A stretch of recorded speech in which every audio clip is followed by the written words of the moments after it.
In this module, we're going to talk about emotional reactivity, what it is, why we suffer from it, and what to do about it, how to change it. Because we all know that reacting from a state of emotions is undercuts our objectivity, our ability to make good decisions for ourselves. We just get caught up in our emotions. And the reason for this is because as children, we are never taught how to handle our emotions. We're taught which emotions are acceptable. We're taught what behaviors are expected of us, regardless of what we feel. We're taught to disregard any emotions that don't fit in that particular framework.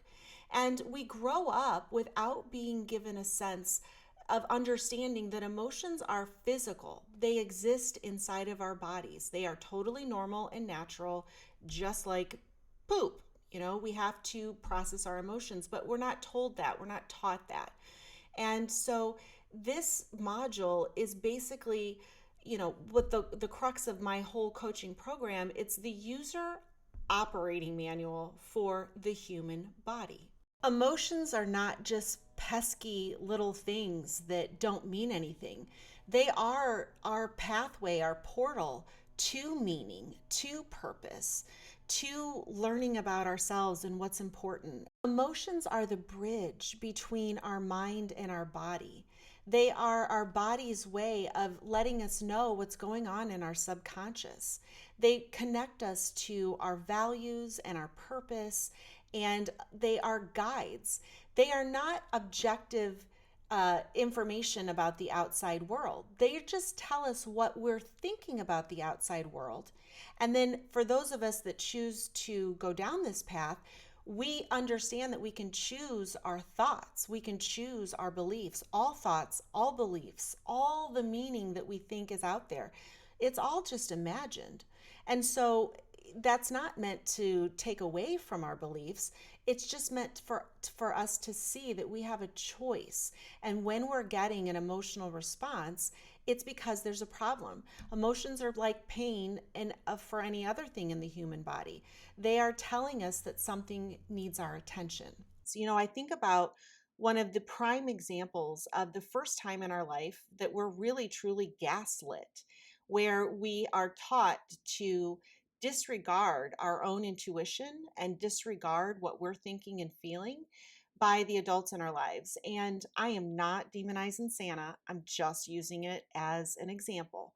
But this story that we tell our kids that they're Santa, as we grow and as or we raise our children and we watch them, they start getting suspicious, like this isn't making any sense. First of all, we don't have a chimney, or that chimney, doesn't, I've never seen anybody else come down that. So how does this work?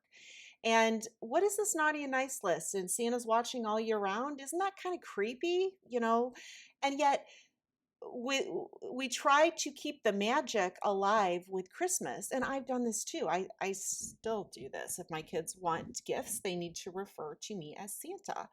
But that's just a perfect example of how as young children, we are taught that adults know what's going on, and more importantly, we are taught to disregard our own sense of intuition. And so what happens when we learn to do that is our emotions become suppressed. And in the last module that I sent out, it was about letting go.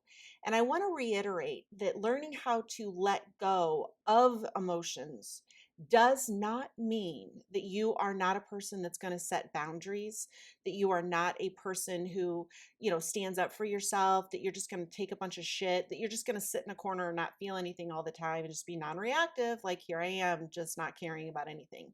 That is not what it is at all. Letting go of your emotions is more about clearing, almost like inflammation, clearing the inflammation out so that you can get down to the objective issue, just get down to the facts and not be clouded by emotional non-judgment.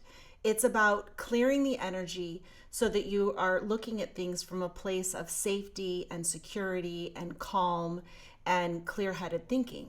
That subconscious beliefs that you're unaware of, that you didn't choose, that were programmed into your brain by culture or abuse or trauma or social, expectations, so that those thoughts and beliefs are not driving the bus.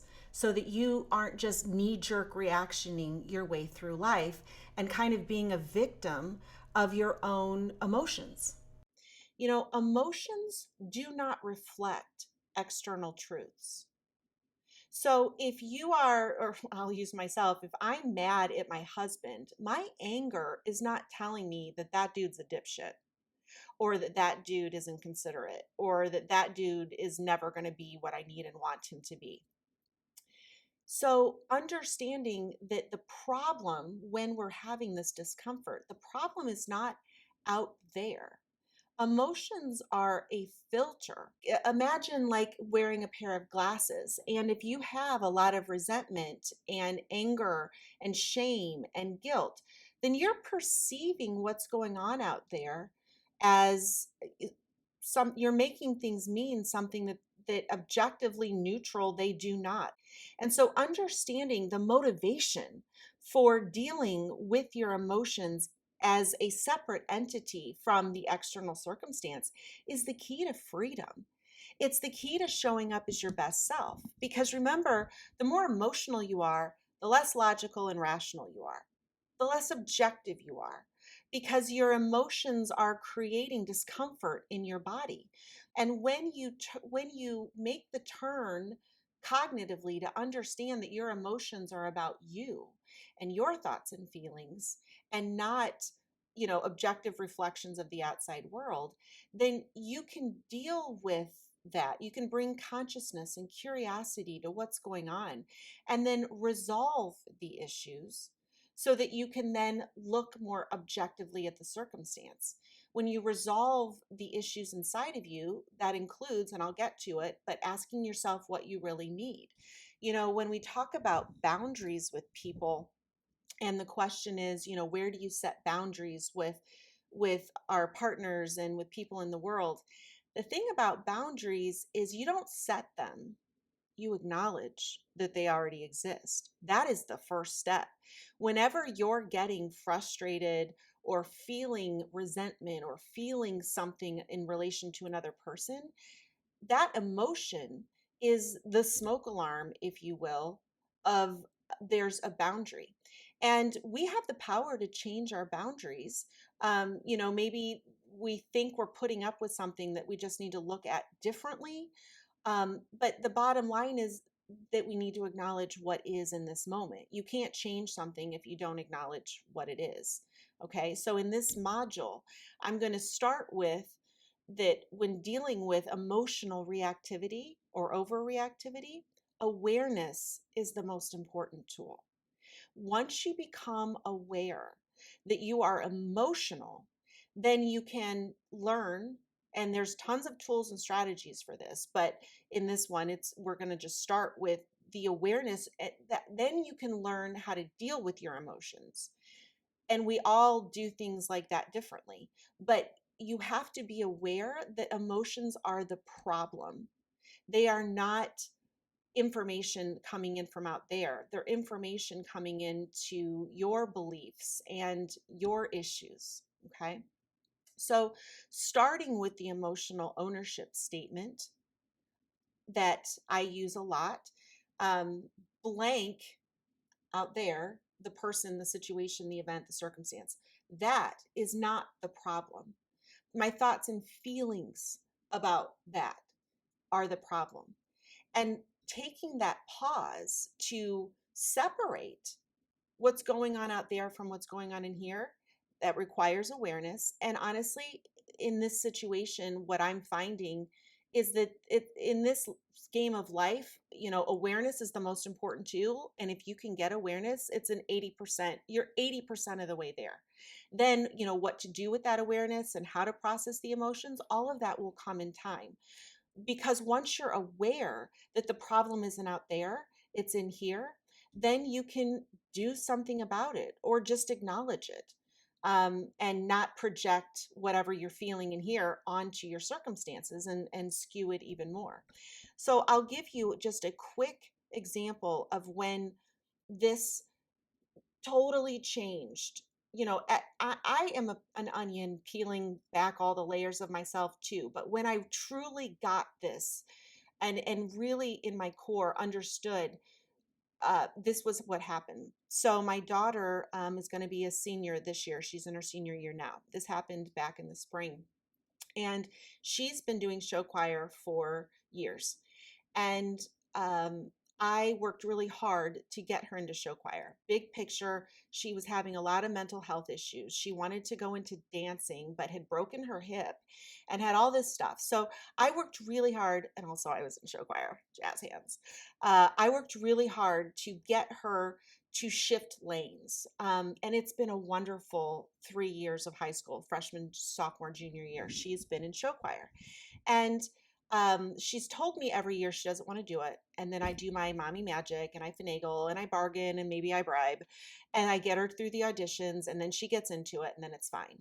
And multiple times in the last year, she said, Mom, I'm not going to do this my senior year. And of course, I'm like, we'll see about that. But it came down to it, and she was setting a boundary. She's like, Mom, I'm not going to do this. And this upset me so greatly because what I was making her not being in show choir mean is that she's going to go back to having mental health issues. She's going to lose touch with the friends that are college bound and, that I perceive to be kind of good influences on her. She's going to start spending way too much time with that lovely boyfriend that she has. She's going to end up not going to college. She's going to end up not enjoying her senior year, yada, yada, yada. And I had all of this resistance and anger and fear in my body. And so over the course of a couple weeks, I was starting to fight and she was starting to fight me back. And then one day we were in the kitchen and I think the tryouts were the next week. And I started yelling. Yeah, I was yelling at her and just, I don't even know what I was saying because it doesn't make sense. Emotions don't make sense. And she was just kind of standing there and I saw the look on her face and all of a sudden, bored to the head, I was like, "Oh my God," emotional ownership statement. Kate not being in show choir is not the problem. My thoughts and feelings about Kate not being in show choir are the problem. And as I so often do in the 2.5 years since I've quit drinking, I was like, I need a timeout. Like I'm gonna leave the room and I'm gonna go get my shit straight. And once I realized that my thoughts and feelings were the problem, so much pressure left my body. And also, I was able to see that what I was making it mean was just one version of a million options. Show choir is extremely expensive. I have spent hundreds of hours every year being the show choir mom and doing on the committee and blah, blah, blah. It's expensive. It's so time consuming. I mean, from January to March, every single weekend, it's traveling, it's shitty food, all the things I hate. It's not getting enough sleep. Her grades might suffer in other areas. And so, Kate not being in show choir doesn't mean anything.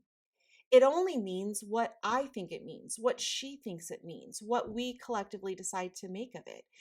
That moment was a turning point for me. And ever since then, I love the moment I realize I'm upset about anything is the moment that I'm using awareness as my most important tool. Oh, my emotions are the problem here. I need to deal with my emotions. So, how do we do that? As I've said, number one, the first thing is to acknowledge the emotion. And there's different tools and it doesn't really matter. Just acknowledging that you're emotional is plenty, it's enough. But, in that moment, I took the time to tease out all of the feelings. I'm feeling scared, I'm feeling resistance, I'm feeling unheard, all of the things. You don't have to do that, but just acknowledging the emotion. Then turning from the story, getting out of your head and just dealing, okay, let's just say that I was feeling fear, dealing with the fear inside my body, looking at it. looking away from the story that's creating the fear and going into my body and saying, okay, I'm feeling afraid, and dealing with that physical sensation. What does it feel like? And to stop trying to think your way out of fear. What we tend to do, our main thing that we do from the time we're a small child, is we try to think our way out of emotions. So from the little kid, looking through the Santa, and they're like, that doesn't make any sense. I'm feeling confused and also suspicious. Well, then we start looking for stories. Well, the fireplace is big enough for a human. We try to think our way out of our emotions. So I was trying to think my way through my fear, and to think that solving my fear required me to get Kate to go do something else, as though, or to do the show choir, as though Kate not being in show choir was the cause of my fear. It's not. My thoughts and feelings about Kate not being in the show choir are causing my fear. And so dealing with that and accepting full responsibility for the way I was feeling, and not projecting the cause of that fear onto my daughter or onto the circumstance or whatever it is. So the first step is to acknowledge the emotion. And then the second step is to allow for it.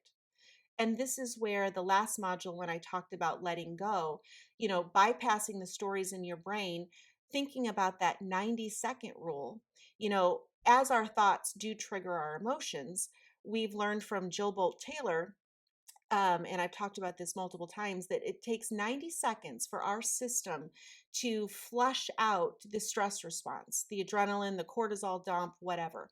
And then beyond 90 seconds, we're perpetuating and reactivating that circuit, which reactivates the cascade of emotional chemicals.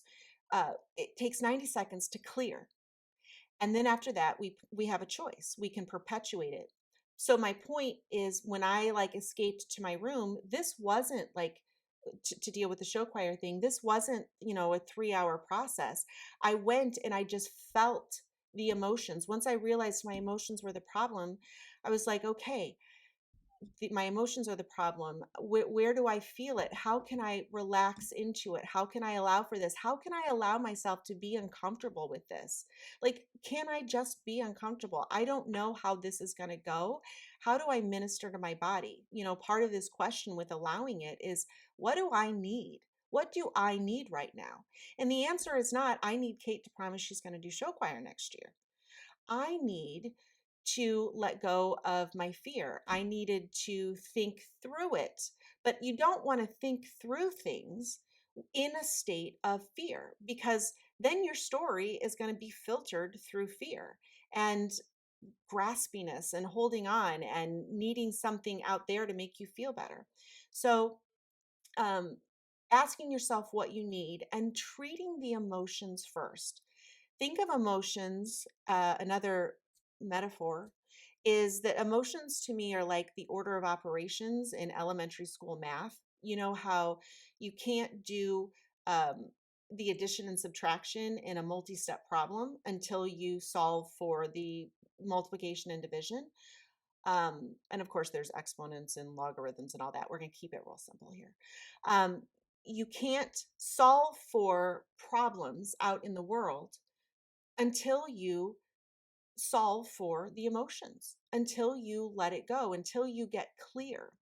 And so, me looking at Kate not being in show choir that day required me to first acknowledge that I needed to release and relax my fear. For me, what that looks like, I have a couple mantras that work for me. Nothing has gone wrong. I say that to myself. I calm, I soothe myself. Nothing has gone wrong. Nothing is wrong. I don't need to do anything. I can allow for this. Kate is strong and resilient, and I can be uncomfortable with this. I can be okay not knowing. That's another mantra. So, nothing has gone wrong. I can be okay with not knowing. I can be okay being comfortable with discomfort, So, using that tool to allow for the emotion. I'm uncomfortable right now, and that's okay. That's normal. That's another one I like. This is a perfectly normal response. There's nothing wrong with me. There's nothing wrong with the emotions that I'm feeling. So, part of allowing, step two, allowing for the emotions, allowing for the energy to be there, is to not layer the emotion with, you shouldn't be feeling like this and what the fuck is wrong with you. Okay. So, allowing for the emotion is just, okay, what do I need right now? And how can I feel better? And then agreeing to stay with yourself, with your body, without numbing and dumbing. Because here's the thing about all of our stupid coping skills like drinking, they don't resolve the emotion. We're not getting any smarter. We're just suppressing it down and increasing the pressure in our bodies. So even if we use distraction and indeed the emotion passes and going away, if we don't look inward and kind of use our intelligence to do this, it'll just keep coming back. Distractions and numbing of our emotions is kind of like the equivalent of mopping up the water around the tub because it's overflowing and not going and turning off the water. Like, when we are processing our emotions, we're turning off the water, we're applying intelligence. So, understanding that we need to acknowledge that we're having an emotion and then allow for having the emotion.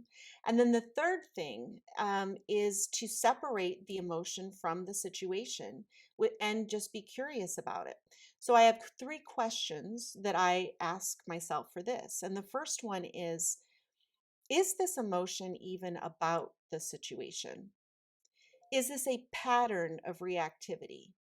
Might I be feeling this way regardless of what's going on? So I'll use an example of a story this week that has been shared in group, that one of you is getting upset with a partner who seems really inconsiderate because they live in New York, and when they go someplace together, the partner gets into the driver's seat and buckles her seatbelt and gets herself situated and doesn't click unlock on the door. And so one of you is just standing there in the oppressive heat going, "The fuck, open the door." You know what I mean? So after you acknowledge that your emotions are the problem and not the unlocked door, and you allow for the emotion, then moving into the question, is this emotion even about the situation? Because we all know that when we're in a pissy mood, we're projecting pissiness into the world, and everything seems to be, annoying and too little too late, and a personal insults coming at us, and things aren't going our way. It's like, that's an emotional state. And so the first question to ask yourself is, would I be feeling this way anyway if I was in another situation?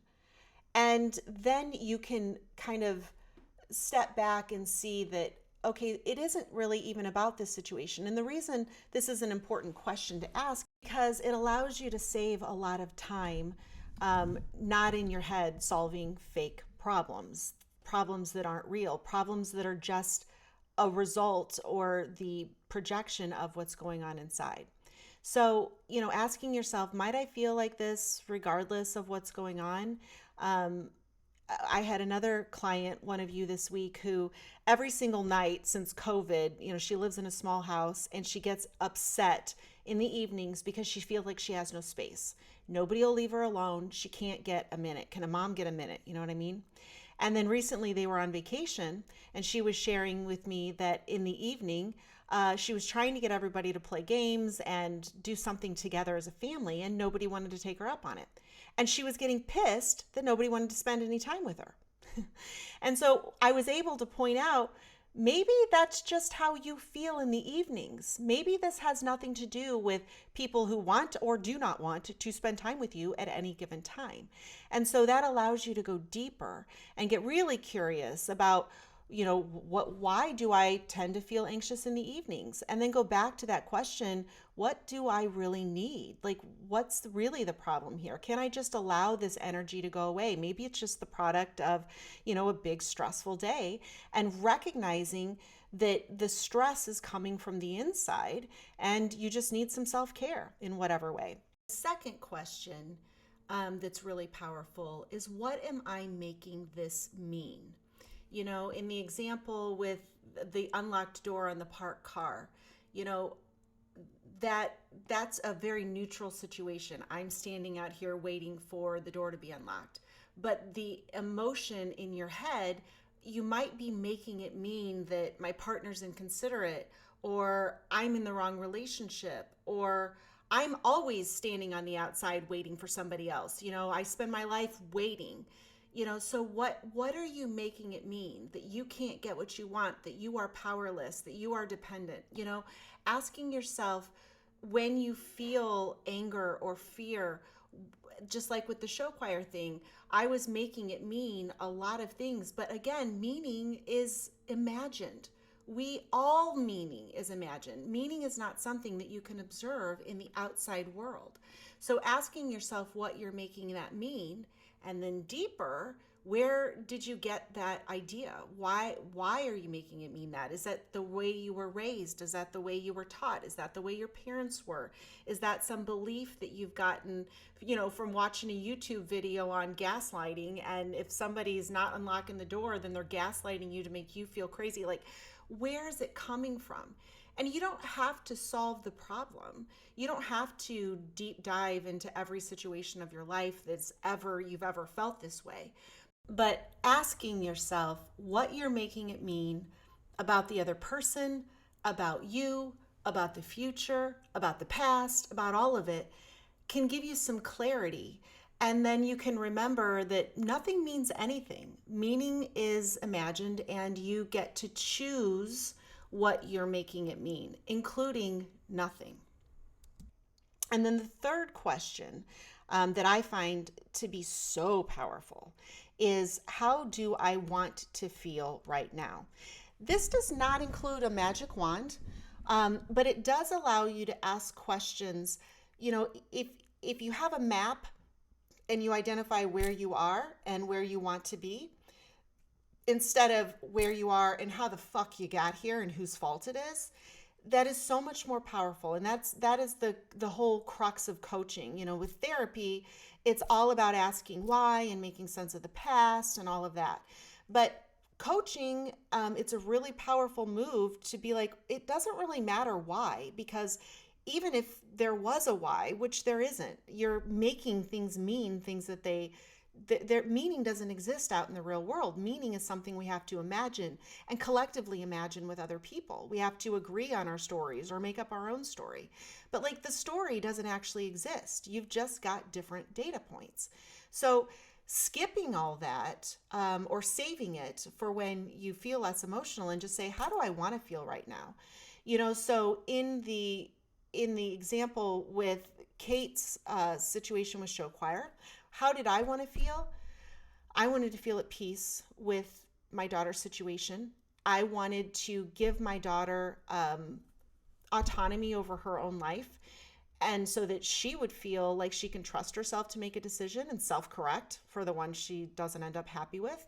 And I wanted to feel confident in who she was. That's how I wanted to feel. And that is ultimately what I did. With the door unlocked situation, I suspect, although I'm just making this up, that the frustration that she was coming in is connected to a lot of other things, including health problems, including just a lot going on in life, a lot of stress. And so that stress, that feeling of agitation, was being projected onto that situation. And that in another time and space, the partner not unlocking the door wouldn't have the same emotional impact. It was because she was making it mean so much more, and she just needed to stop and allow for that and realize that the emotion was coming from inside. And then in the third example, where somebody was getting really upset about the family not wanting to spend time with her, even though normally she gets upset that they do, how does she want to feel? How does she want to feel in the evenings? Well, I want to feel like I'm doing what I want to do. That's a powerful thing. I'm doing what I want to do. I'm feeling I'm taking care of myself. I'm doing what I need and want to do. And so how do you want to feel? Instead of asking yourself why you're agitated, asking yourself how you want to feel allows you to get really great, curious questions. I had a client last night on the phone, new to sobriety and really happy with being a non-drinker. but has an event coming up, professional event that, alcohol is a huge part of the culture. And I was asking her how she wants to feel. And we started with, how do you want to feel about not drinking? And that actually ended up being a lower level question. What really led us to a breakthrough was the question, how do you want to feel at the event? And she came up with some feelings. I want to feel successful and powerful and smart and organized. I want to be a leader. Okay. And I asked her one simple question, was, is alcohol at all a part of that? Do you need alcohol to feel smart, organized, successful, powerful, and to be a leader? She's like, no, that would take away from it. Okay, there you go. There you have the motivation. How do I want to feel at this event? Alcohol has nothing to do with it. Questions are so powerful. And really, if I had to say the one skill I have as a coach, it is the ability to ask questions that shifts your focus from why something is going wrong to how. Why is this wrong? To how do I want to feel? One last quick story. Another one of you had said the question one day on the phone, why can't I just parent myself in the same way I parent my kids? Because she is a great mom and she thinks she's doing it well, not shaming her kids, giving them autonomy, teaching them how to think for themselves. So her question was, why can't I just do that for myself? Why can't I cut myself a break? Why can't I have compassion and empathy and just get out of my own head? And when I shifted the question from why can't you to how do you?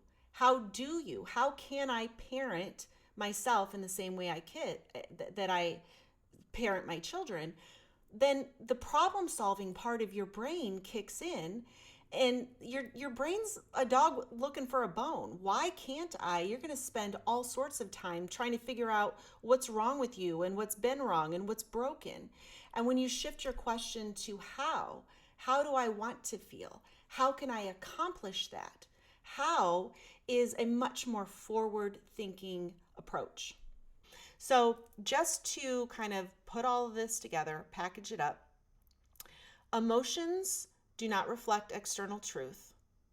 The problem is not out there. The problem is in there. And awareness of that is 80%. It's a pass-fail situation here. Bonus points come from using the emotional ownership statement of, that is not the problem. My thoughts and feelings are the problem. And then 3 steps after that. Number 1, acknowledge the emotion, just acknowledging it, as I said, 80%. Number 2, allow for it. You shouldn't feel any different way. You'd feel the way you feel, allowing for it, letting the energy pass through you, moving out of this story and just dealing with the physical sensations of your body, taking care of yourself. And then the third thing is to separate the emotional reaction from the situation. Be curious. Is this emotion even about the situation? What am I making this mean? Why am I making it mean all of that? Where is that coming from? Where did I learn all of that? And then the third thing, forward movement, is how do I want to feel? So I hope this helps with your emotional reactivity. And I look forward to working and talking with you all about it. See you in group.